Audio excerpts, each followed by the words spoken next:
একটা বোতাম, শুধু চাপ দিলেই প্যারাশুটটা খুলে যেত, জীবনটা হয়তো বেঁচে যেত, ফিরতে পারতেন পরিবারের কাছে। কিন্তু ফ্লাইট লেফটেন্যান্ট তৌকির তা করেননি, কারণ তিনি শুধু নিজের প্রাণ নিয়ে ভাবেননি, ভেবেছিলেন নিচে থাকা মানুষদের কথা।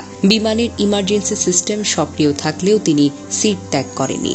শেষ মুহূর্ত পর্যন্ত চেষ্টা করে গেছেন বিধ্বস্ত হওয়ার আগেই ফাঁকা জায়গায় নিয়ে যেতে। তিনি জানতেন তার এই যুদ্ধ বিমান যদি কোনো জনবহুল এলাকায় পড়ে আরো অনেক প্রাণ যাবে। এই সাহসিকতা, এই আত্মত্যাগ কোনো শব্দে সম্পূর্ণ বর্ণনা করা যায় না। তৌকিরের যে বিমানটি বিধ্বস্ত হয়েছে সেটি ছিল বেশ পুরনো F-7BGI, একটি যুদ্ধ বিমান যার স্থান আধুনিক যুগে আর নেই। তবুও এই বাতিল বিমান দিয়ে চলছিল প্রশিক্ষণ, কারণ দুর্নীতি আজও উড়ে বেড়ায় বাংলাদেশের আকাশে, আর সেই দুর্নীতির বোঝা বয় আমাদের মতো সন্তানেরা। তৌকির আকাশে মারা যাননি, তিনি মরে গিয়েছিলেন বহু আগে। যেদিন বাজেট চুরি হয়েছিল, যেদিন সিদ্ধান্ত হয়েছিল 1970 দশকের বাতিল যুদ্ধ বিমান দিয়েই হবে প্রশিক্ষণ, এই সিস্টেম তাকে দেয়নি কিছুই। না দিয়েছে সুরক্ষা, না দিয়েছে বিকল্প, না দিয়েছে আধুনিক কোনো যন্ত্রপাতি। তাকে দিয়ে গেছে কেবল ঝুঁকি, মরিচা ধরা লোহা আর নিশ্চিত মৃত্যু। তবুও তিনি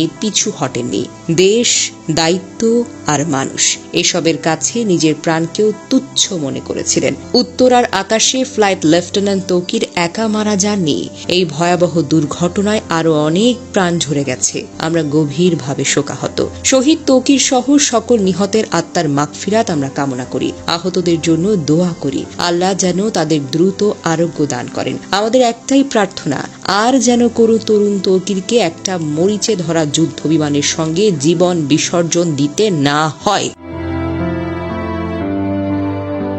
দুর্ঘটনার খবর ছড়িয়ে পড়লে বিকেল থেকে রাজশাহী নগরীর উপশহরের 3 নম্বর সেক্টরের আশ্রয় নামের ভাড়া বাড়িতে স্থানীয় বাসিন্দা ও স্বজনদের ভিড় করতে দেখা যায়। বাড়ির মালিক আতিকুল ইসলাম বলেন, ফ্লাইট লেফটেন্যান্ট তৌকির ইসলামের মা বাবা ও বোন জামাই ঢাকার উদ্দেশ্যে রওনা হওয়ার আগে তার মৃত্যুর খবর জানতেন না। পরিবারের সদস্যরা জানতেন সাগর জীবিত ও চিকিৎসাধীন রয়েছেন। তৌকির ইসলামের বড় চাচা মতিউর রহমান বলেন, ঢাকায় রওনা হওয়ার আগে তৌকিরের বাবা মাকে নিহতের খবর জানানো হয়নি। গত বছর তৌকির ইসলাম বিয়ে করেছেন। চলতি বছরের ফেব্রুয়ারি মাসে বিয়ের আনুষ্ঠানিকতা সম্পন্ন করেন। তার স্ত্রী ঢাকার ব্র্যাক ইউনিভার্সিটির একজন শিক্ষক। প্রসঙ্গত, সোমবার দুপুর 1টার পর রাজধানীর উত্তরার দুর্ঘটনায় পরে বাংলাদেশের বিমান বাহিনীর একটি প্রশিক্ষণ বিমান। বিমানটি উত্তরার মাইলস্টোন স্কুল অ্যান্ড কলেজের একটি ভবনে গিয়ে পড়ে যায় এবং বিধ্বস্ত হয়। সঙ্গে সঙ্গে বিমান ও স্কুল ভবনটিতে আগুন ধরে যায়। যে ভবনে এটি বিধ্বস্ত হয় সেখানে বহু স্কুল পর্যায়ের শিক্ষার্থী ছিল, যাদের বেশিরভাগই হতাহত হয়েছে। দুর্ঘটনার পরপর উদ্ধার